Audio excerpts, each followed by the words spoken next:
Let's talk a little bit about crystals and chakras. Um, this is a diagram of the chakras, the seven main chakras. And in my list over here on the right, I've thrown in an eighth that I think is very important.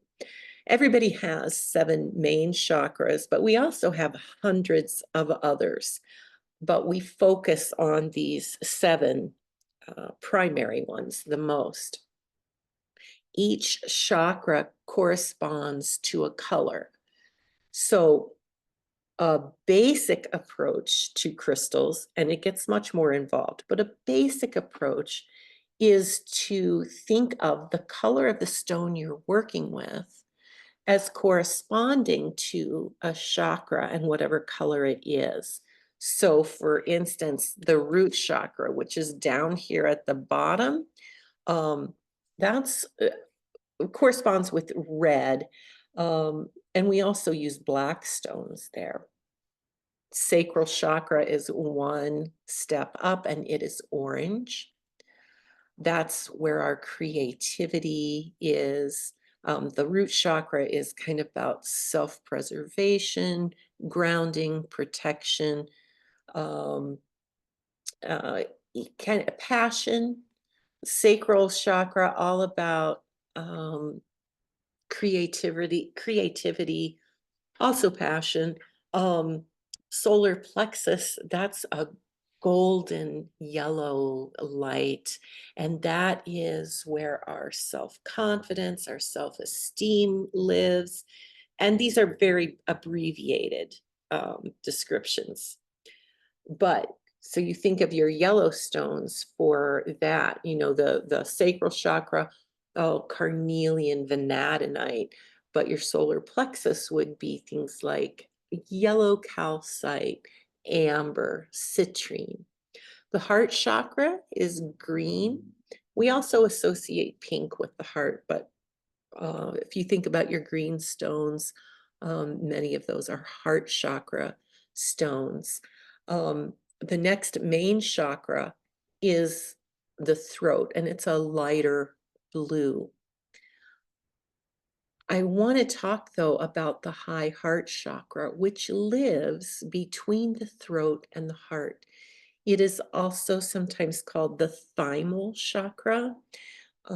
It's where the thymal gland is, your thymus.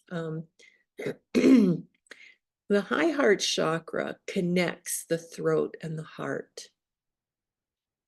It is where, if you've ever had to say something really difficult and you get this lump in your throat, you have to swallow, and it's hard to swallow and hard to speak.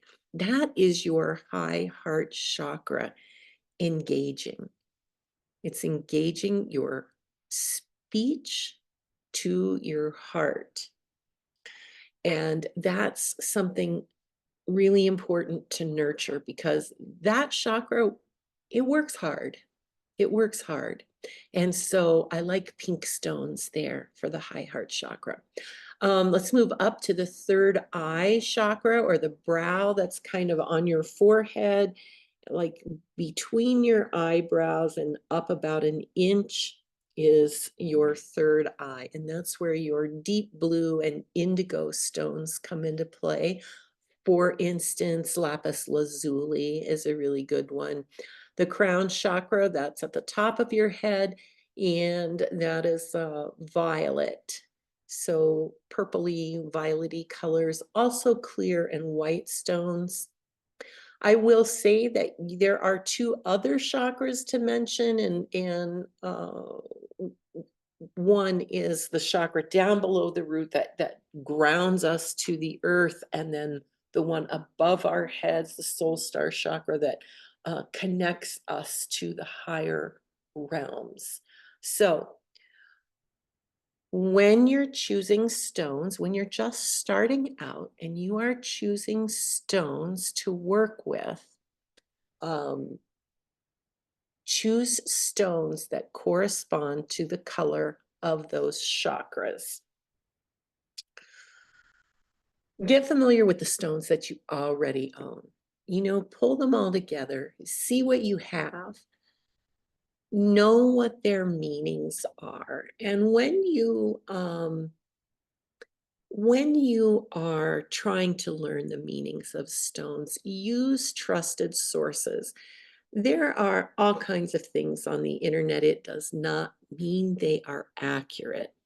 The book that I first mentioned, Melodies, Love is in the Earth, that is my go-to. However, that was published in the early 90s, and there are some gems and minerals that simply are not in there. However, the newer gems and minerals that we have discovered are made up of things um, that are described in the book. So you can kind of get an idea that way. Athena Paracas of Sage Goddess, she has come out with a new book, and I uh, I think she's a trusted source for crystal meanings. And you may find some other guides, but kind of find a guide and stick with that. Um, then next, you want to identify the issue or the goal you want to work on. So maybe you need more balance in your life. Maybe you have some self-esteem issues that you want to work on. Um, but identify what it is that you're going to be addressing. And then think about which chakras may be impacted, or which chakras you need to engage to achieve your goal or address your issues. And then choose stones that correspond to those chakras. If you already have stones like that, then use those. I will say that if you only have quartz crystals, quartz is the master healer, and quartz encompasses all of the qualities of all the other stones. So if you can only have one, one kind of stone, quartz is the one to choose. But it also will amplify, quartz is an amplifier. It will amplify the qualities of the other stones that you use.